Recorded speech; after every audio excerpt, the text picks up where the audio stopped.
आप देख रहे हैं लाइव इंडिया हर पल। नमस्कार, आप देख रहे हैं लाइव इंडिया हर पल। मैं हूं आपके साथ रेखा मिश्रा। राहुल गांधी की अगर हम बात करें तो राहुल गांधी फिलहाल विदेश दौरे पर है और विदेश दौरे के दौरान कोलंबिया विश्वविद्यालय में उनका एक बयान सामने आया जिसमें उन्होंने भारत के लोकतंत्र को लेकर कुछ सवाल उठाया और कहा कि भारत का लोकतंत्र खतरे में है। राहुल गांधी का ये बयान जैसे ही सामने आया, इस बयान की कड़ी निंदा भारत में होने लगी। कई नेताओं ने राहुल गांधी के विदेश दौरे को लेकर के भी सवाल उठाया और ये भी कहा कि जब भी राहुल गांधी विदेश जाते हैं वह विदेशों में भारत की किरकिरी करने का कोई मौका नहीं छोड़ते। अब कई नेता लगातार उनके इस बयान का विरोध कर रहे हैं। फिलहाल राहुल गांधी विदेश पर अभी भी हैं और लगातार उनकी जो बयान है वो सोशल मीडिया पर छाए हुए हैं। लेकिन राहुल गांधी के बयान से भारत में नेताओं की किस तरीके से प्रतिक्रिया सामने आई है और किस का है वो हम आपको सुनाते हैं। राहुल गांधी हो या इंडी गठबंधन के बाकी दल, देश की तरक्की, देश के अंदर जब भी खुशी का वातावरण होता है तो ये मातम की धुन चलाना शुरू कर देता है। भारत की जेन जी देश की तरक्की में काम कर रही है। भारत की जेन जी आत्मनिर्भर भारत बनाने में लगी है। भारत की जेन जी जिम्मेवार है और विकसित भारत के स्वप्न को साकार रूप देने के लिए निरंतर मेहनत की पराकाष्ठा कर रही है और प्रधानमंत्री श्री नरेंद्र मोदी जी की नीतियों पर चलकर देश को आगे बढ़ा रही है। और उसका परिणाम कि प्रधानमंत्री मोदी जी ने जेन जी को इन्वॉल्व किया, बड़ा लक्ष्य दिया और 2014 से भारत लगातार आगे बढ़ रहा है। 2004 से 14 तक 12वें 14वें नंबर पर लड़खड़ाती हुई अर्थव्यवस्था थी। हमें विश्व की फर्जाइल 5 अर्थव्यवस्थाओं में से माना जा रहा था। उस फर्जाइल 5 से निकालकर प्रधानमंत्री मोदी ने जेन जी को एक लक्ष्य दिया और भारत विश्व की सबसे तेजी से बढ़ने वाली अर्थव्यवस्था बना है। और भारत की जेन जी ने नरेंद्र मोदी जी की नीतियों पर चलते हुए आज भारत को विश्व की सबसे बड़ी चौथी अर्थव्यवस्था बनाया है। और लगातार इस जेन जी के लिए नरेंद्र मोदी जी लगातार काम कर रहे हैं, चाहे वो स्किल को एक मिनिस्ट्री का दर्जा देने की बात हो, चाहे देश के अंदर नौजवानों के हाथों को रोजगार युक्त करने की बात हो, या भारत के अंदर विश्व के स्तर के इंस्टीट्यूशन खड़े करने की बात हो, या विश्व के अंदर भारत की चमक व धमक बढ़ाने की बात हो। लगातार प्रधानमंत्री मोदी जी के साथ जेन जी भारत की तरक्की में पार्टिसिपेट कर रही है और जिसका परिणाम आज पूरे विश्व के अंदर दिख रहा है। आप प्रधानमंत्री मोदी जी ने जेन जी को 12,75,000 रुपए तक इनकम टैक्स फ्री का लाभ दिया। इसी साल मध्य वर्ग के लिए जीएसटी के अंदर रिबेट दी है, बहुत बड़ी राहत मिली। और कल जिस तरह 3% महंगाई भत्ता प्रधानमंत्री जी ने अनाउंस किया और देश की किसान जेन जी के लिए फसलों के नए दाम, बढ़े हुए दाम घोषित किए। भारत की जेन जी देश की तरक्की में लगी है। जो मुंगेरी लाल का जो लोग दिन के उजाले में मुंगेरी लाल का हिंसक सपना देखते हैं और उनके सपनों में उन्होंने इटली का चश्मा लगाकर उन्हें भारत दिख नहीं रहा, चाहे वो मुफ्ती जी हो और चाहे कोलंबिया में राहुल गांधी हो। ये मुंगेरी लाल के हिंसक सपने देखने बंद करें और भारत की जेन जी पिछले 11-12 वर्षों से निरंतर मोदी जी के नेतृत्व में भारत को आगे बढ़ाने में लगी है। राहुल गांधी ने इस बात का ठेका ले रखा है कि जब भी वो विदेश जाएंगे, ये जिद ठान रखी है कि वो भारत को बदनाम करेंगे। भारत की डेमोक्रेसी की चर्चा पूरी दुनिया में होती है, भारत में लोकतंत्र की जड़ें मजबूत हैं, लेकिन राहुल गांधी विदेश जाकर भारत के लोकतंत्र का अपमान कर रहे हैं। वो भारत का अपमान कर रहे हैं। किसी भी शर्त पर यह स्वीकार नहीं है। डेमोक्रेसी को एक बार खतरा हुआ है, जब इमरजेंसी लगी थी वो कांग्रेस के दौर में लगी थी, जब संविधान खतरे में आया था, देश खतरे में आया था। आज डेमोक्रेसी पूरी तरह मजबूत है। आज भारत में लोकतंत्र है, लेकिन राहुल गांधी एक एजेंडा के तहत भारत को बदनाम करना चाहते हैं, जो कहीं से स्वीकार नहीं है। ये नई बात नहीं है, ये नई बात नहीं है। जब कभी राहुल जी गए बाहर, वो अपनी बात कहते हैं, बात वही कहते हैं जो यहाँ पार्लियामेंट के अंदर या बाहर बोलते हैं, नई बात नहीं बोलते वो। और आजकल तो मीडिया है, इंटरनेट है, सब कुछ है। कौन सी बात है जो यहाँ बोलते हैं तो दुनिया नहीं सुनती है, वही बात है जो यहाँ बोलते हैं वो वही बात वहीं बोलते हैं। तो ये जो इनके पास कहने कुछ है नहीं, इसलिए ये इस प्रकार की बात करते हैं जिससे कि जनता भ्रमित हो जाए कि वास्तव में राहुल जी को विदेश में जाके क्या भूल गए वो। मेरा मानना है कि मोदी जी ने खुद ने कहा कि मेरे प्रधानमंत्री बनने के पहले हालात ये थे देश के अंदर कि लोग कहते थे हम किस मुल्क किस घड़ी में पैदा हुए, ऐसा कुछ शब्द बोले थे वो इस देश के अंदर कि इस देश में कुछ नहीं हो सकता है, कुछ नहीं हो सकता है, कुछ नहीं हो रहा है। और पता नहीं ऐसा सब काम लिए जो बहुत ऑब्जेक्शनेबल था उस वक्त में कि कहाँ हम पैदा हो गए, इस प्रकार से मायने उसके ये थे। तो अगर मुल्क के बारे में ये कहें 14 के पहले कुछ नहीं था मुल्क, और वह पैदा ही क्यों हुए, तो आप सोच सकते हो उनके मायने क्या थे। तो पब्लिक को इस प्रकार भ्रमित करने का काम इसलिए करते हैं कि बहुत घबरा गए हैं। और राहुल गांधी जिस प्रकार अटैक कर रहे हैं, चाहे वो वोट चोरी का हो, बेरोजगारी का हो, महंगाई का हो या ध्रुवीकरण का हो, अब लोग धीरे धीरे सब समझ गए बातों को कि हमें ध्रुवीकरण के नाम पे बिना मतलब में भ्रमित किया जा रहा है। तो घबरा करके इस प्रकार के आरोप लगाते राहुल गांधी पर। वो कोई नई बात नहीं बोलते जो कि पहली बार बोली हो वहां पर, ये मेरा मानना है। विदेशों में जाकर भारत के खिलाफ बोलना राहुल गांधी जी की आदत है। भारत माँ के दो तरह के लाल हैं,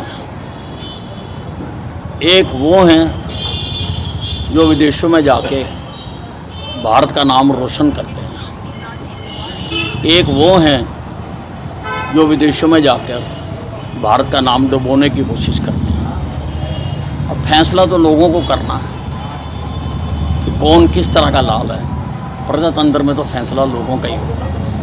भारतीय लोकतंत्र को कभी अगर पिछले 75 वर्षों में परेशानी हुई है तो 25 जून 1975 को जब उनकी दादी श्री ने आपातकाल लगा करके प्रेस पर प्रतिबंध लगाया, नागरिक आज़ादी पर प्रतिबंध लगाया, उनको इतिहास से सबक लेना चाहिए। राहुल गांधी भारत को देश को कमजोर करने, बदनाम करने, उन्माद पैदा करने वाले, ये अनुकंपा की राजनीति करने वाले कांग्रेस के युवराज हैं, जो आतंकवाद, उग्रवाद, भ्रष्टाचार, परिवारवाद जैसे लोगों के पक्ष में खड़े होकर अराजकता का माहौल बनाना चाहते हैं। इस मानसिकता के लोग कभी देश को स्वीकार नहीं, परिवारवाद की जमींदारी में राजनीति को जागीर समझने वाला व्यक्ति, जनता उसको बाहर कर देगी, कभी स्वीकारेगी नहीं।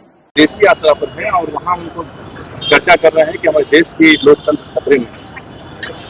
लोकतंत्र खतरे में नहीं है, राहुल गांधी का भविष्य खतरे में है, क्योंकि देश की जनता, बिहार की जनता जान चुकी है कि जब जब ये विदेश की जमीन पे जाते हैं, भारत के लिए दो अपशब्द ही बोल के आते हैं, भारत के लिए दो अपमानित शब्दों ही बोल के आते हैं।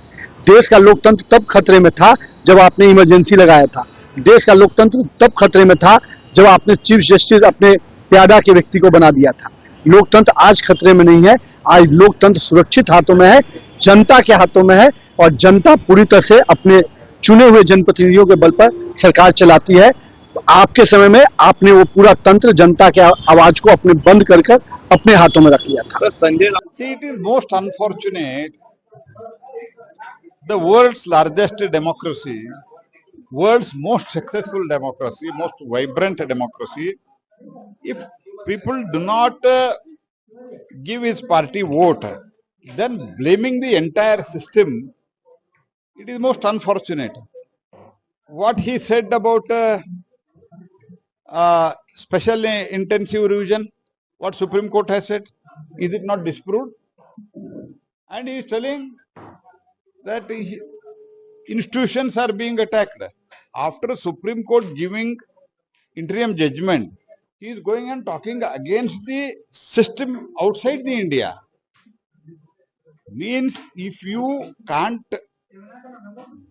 convince the people, if you are not able to convince the people, blaming the institutions and insulting the India and belittling the India, ये क्या तरीका है? I don't understand really. I am very much pained about these things because, as already we have many times told, ours is the world's largest democracy, and anybody can speak about the government, pro-government, against government, any institution where there is a political decision making is involved, and he is speaking so much that itself, it proves that there is a democracy. Otherwise, in emergency, he doesn't know what used to happen. People, if they speak one word against the government, they were immediately arrested. But what is happening today? Today they are speaking day in and day out against the government, without any basis. Still they are feeling democracy is not safe. Means if you are not in power, democracy is not safe. If you are in power, democracy is safe. Rahul Gandhi देश के खिलाफ एक विदेशी tool kit का हिस्सा बनकर भारत को बदनाम करने का, भारत के इंस्टीट्यूशंस को बदनाम करने का, भारत के सनातन को बदनाम करने का एक षड्यंत्र चला रहे हैं। पूरे देश के अंदर खुशी का वातावरण है। प्रधानमंत्री मोदी जी ने 55 नए शैक्षणिक इंस्टीट्यूट खोलने का फैसला किया। 3% से ज्यादा कर्मचारियों को महंगाई भत्ते की घोषणा हुई है। सभी किसानों के लिए खुशी की खबर आई है कि एमएसपी रबी की फसल पर बढ़ाई गई है। ऐसे समय में देश खुशियां मना रहा है। जीएसटी पर रिबेट मिली है, उससे पहले 12,75,000 इनकम टैक्स पर फ्री किया गया था। ऐसी खुशी के वातावरण में राहुल गांधी एक योजना के तहत भारत को बदनाम करने का षड्यंत्र रच रहे हैं। और पता नहीं क्यों देश की तरक्की से कांग्रेस और राहुल गांधी क्यों जलते हैं। जब भी देश की तरक्की की बात आती है तो कांग्रेस पार्टी मातम की धुन लगाना शुरू कर देती है, और उस मातम की धुन पर राहुल गांधी नागिन डांस कर रहे हैं। दुर्भाग्यपूर्ण है। राहुल गांधी जी, आपकी सरकार के समय में 12वें 14वें नंबर तक देश की अर्थव्यवस्था पहुंच गई थी, विश्व के लड़खड़ा रही थी। आज उस अर्थव्यवस्था को मोदी जी दुनिया की सबसे तेजी से बढ़ने वाली अर्थव्यवस्था बनाया। आज भारत 14वें नंबर से 12वें नंबर से 4थे नंबर तक पहुंचा है। देश तरक्की कर रहा है, हर क्षेत्र में तरक्की कर रहा है, लेकिन राहुल गांधी जी को देश की तरक्की और देश के नौजवानों के सपनों को चकनाचूर करने में लगे। देश की जेनजी ने फैसला किया है विकसित भारत का, आत्मनिर्भर भारत का। राहुल गांधी जी, भारत और भारत की तरक्की को और तरक्की की रफ्तार को कोई रोक नहीं सकता, जितना मर्जी नागिन डांस कर ले। जल्दी घोषणा करें, हम लोग तैयार हैं। सभी राजनीतिक पार्टियां कसरत कर के तैयार हैं। सर, राहुल गांधी जी ने एक बयान दिया कोलंबिया पे, उन्होंने बोला कि बयान को तोड़ मड़ोड़ के हमेशा ही कोई नई बात है नहीं। सरकार उनके बयान को तोड़ मड़ोड़ के प्रेस करती है। वो सच्चे राष्ट्रभक्त हैं और कांग्रेस पार्टी राष्ट्रभक्ति को अच्छी तरह से समझती है।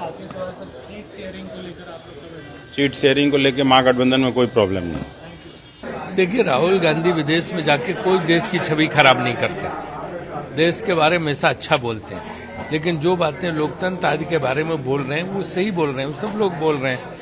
आप ये बताइए, जो भाजपा के नेता बाहर जाते हैं ऊपर से नीचे तक वो क्या क्या बातें बोलते हैं वहाँ कांग्रेस के बारे में, क्या क्या बातें पिछले मनमोहन सिंह सरकार की कितनी आलोचना वो करते हैं वहाँ जाके, नेहरू तक को बाहर जाके गालियां देते हैं। वो सब ठीक है, वो देश विरोध नहीं है। आप पे कुछ बोल दो तो देश विरोध है। नेहरू को विदेश में जाके आप गालियां दे रहे हैं, इंदिरा गांधी को गालियां दे रहे हैं, आप मनमोहन सिंह जी को गालियां दे रहे हैं, नरसिम्हा राव जी को गालियां दे रहे हैं, तो वो सब जो है वो सब सही है। वो विदेश की धरती पे कितने भाषण आप उठा के देख लीजिए जो बाहर जाके उन्होंने बोले, और यहाँ अगर वो किसी व्यक्ति पर नहीं बोल रहे हैं, अगर मोटा माटी मुद्दों को बता रहे हैं कि भाई ये मुद्दा जैसे लोकतंत्र को लेकर है या वोटों को लेकर, तो राष्ट्र विरोधी हो गया। तो इनका ये फैशन बन गया कि मेरे खिलाफ कुछ भी बोलो तो मैं कह दूंगा तुम राष्ट्र विरोधी हो, मैं तुम्हारे खिलाफ कुछ भी बोलता रहूं, वो राष्ट्र विरोध नहीं है। कोलंबिया में जाके वो क्या करते हैं, भारत के लोगों को उससे कोई मतलब नहीं है। भारत लोकतांत्रिक देश है, भारत नरेंद्र मोदी देखा कि किस तरीके से राहुल गांधी के कोलंबिया विश्वविद्यालय में दिए गए बयान को लेकर के भारत में उसकी निंदा हो रही है, और लगातार राहुल गांधी पर यह आरोप लगाया जा रहा है कि राहुल गांधी जब भी विदेश दौरे पर जाते हैं वह भारत के खिलाफ कुछ न कुछ ऐसे शब्दों का इस्तेमाल करते हैं जो कि भारत के लिए सही नहीं है। इस बार उन्होंने जो लोकतंत्र को खतरा बताया है, उसके बाद से अब उनके बयान की निंदा हो रही है। हालांकि राहुल गांधी अभी भी विदेश दौरे पर हैं और देखने वाली बात होगी कि अपने इस विदेश दौरे के दौरान और उनके कौन से बयान जो हैं वो भारत में बवाल मचाते हैं। मेरे साथ फिलहाल अभी के लिए इस बुलेटिन में इतना ही। आप देखते रहिए लाइव इंडिया हर पल। नमस्कार।